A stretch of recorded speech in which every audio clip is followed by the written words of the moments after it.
Next up, Sven Rudloff is back to give us an insight into how Germany works. This time, Aldi, Lidl and the continuing industry dominance of the German discount supermarkets. Hello, my name is Sven, and every month I give you some insights on what it means to be German, with interesting stories about typical German things and the German psyche. Today I want to talk about a particular German success story. How two brothers created a completely new kind of retail business that conquered the world and the purses of all cost-conscious consumers. The discount store. If you ask Germans about the Aldi stores, they will tell you that you can buy there cheap but with reasonably good quality, and maybe that Aldi's reclusive owners are the richest people in Germany. They may, however, not necessarily know that Aldi is also the largest retailer in the world, and that they in fact invented the discount category as we know it. It was 1913 when Karl Albrecht Senior and his wife Anna opened a small store in a suburb of Essen.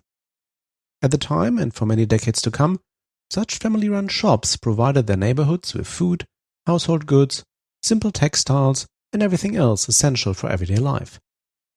The shops also stocked goods that were easy to store, but actually came from far abroad. This led to this category often also be called colonial goods stores. Dry goods were usually not pre-packaged, but sold by weight and packaged in store. The relationship between the shop owners and their customers was very personal. Regulars could buy on credit, and the owners took special orders and often did home deliveries too. Especially after the Second World War, such stores became colloquially known as Aunt Emma shops.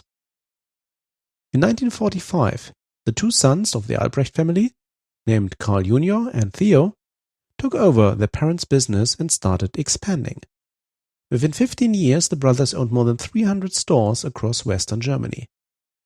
But the time of the small Aunt Emma shops came to an end with the rise of supermarkets.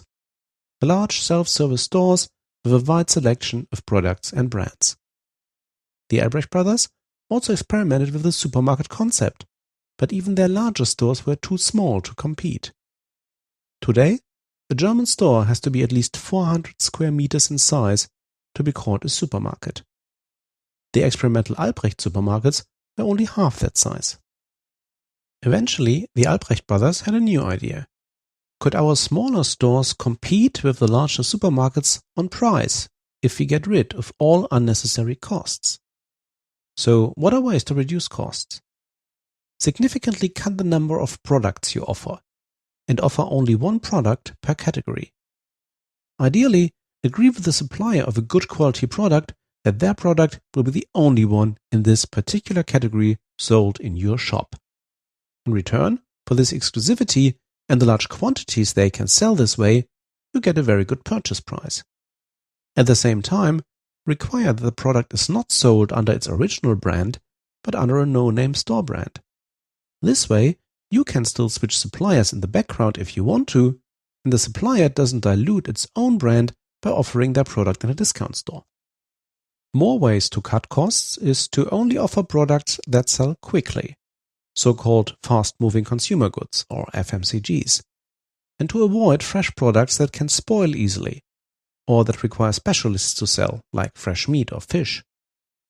Cut down on personnel and train the cashiers to do all necessary tasks like restocking shelves by themselves. Do not offer special services, discounts, or buying on credit to customers. And finally, avoid costly store interiors, decorations, and marketing campaigns. As a result, even with an attractive margin for the store owners, consumers can enjoy low prices as if they got a permanent discount. This is why this retail concept is known as the discount store. In 1961, the Albrecht brothers started to run with this concept and called their newly organized stores Aldi, short for Albrecht Discount. They expanded quicker than any other retailer ever.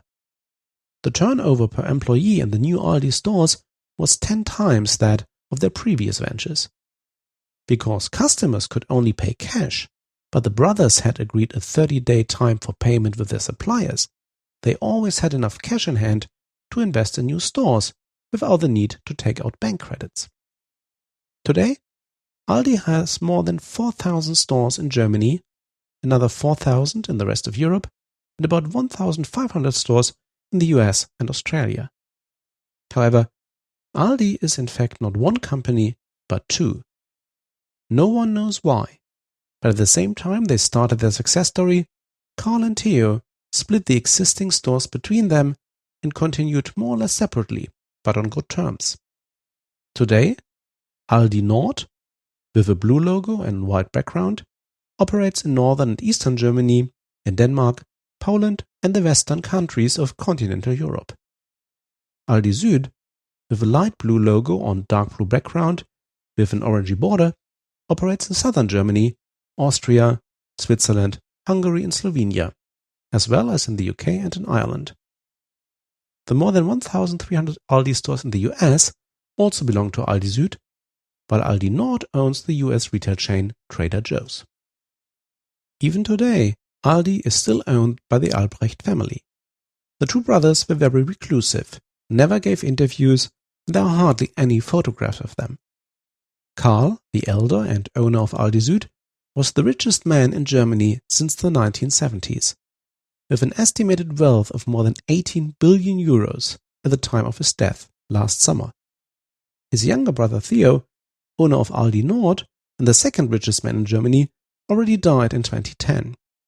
Theo gained some publicity when he was abducted in 1971 and then a ransom of 7 million Deutschmarks was paid. The two kidnappers were caught, but half of the ransom money was never found. Aldi, like all discounters, have always been seen as stores for low-income customers. However, the quality of the Aldi products is solid. Consumer tests regularly praise them, and some of Aldi no-name products can easily compete with well-known brands. So it's no surprise that about 3/4 of the generally cost-conscious German households regularly shop at Aldi. Why buy expensive champagne if you don't want to show off and you can get a decent cheap one from Aldi? Or from Lidl. Let's not forget that the world's second largest discount store chain is also German. The Lidl company had already existed since 1858 when its owner, Dieter Schwarz, turned it into a discount chain in the 1970s. Today, Lidl has almost 10,000 stores in 26 European countries, and they are just about to enter the US market too. Compared to Aldi, Lidl focuses very much on food. And with 1,600 food products, it offers more than twice that what Aldi carries. Looking back at my 4 How to Be German topics so far, it seems process improvement is a common theme. Be it for producing TV crime movies, setting industrial and educational standards, for making beer, or running shops. Let's see if I can find more aspects to being German next time.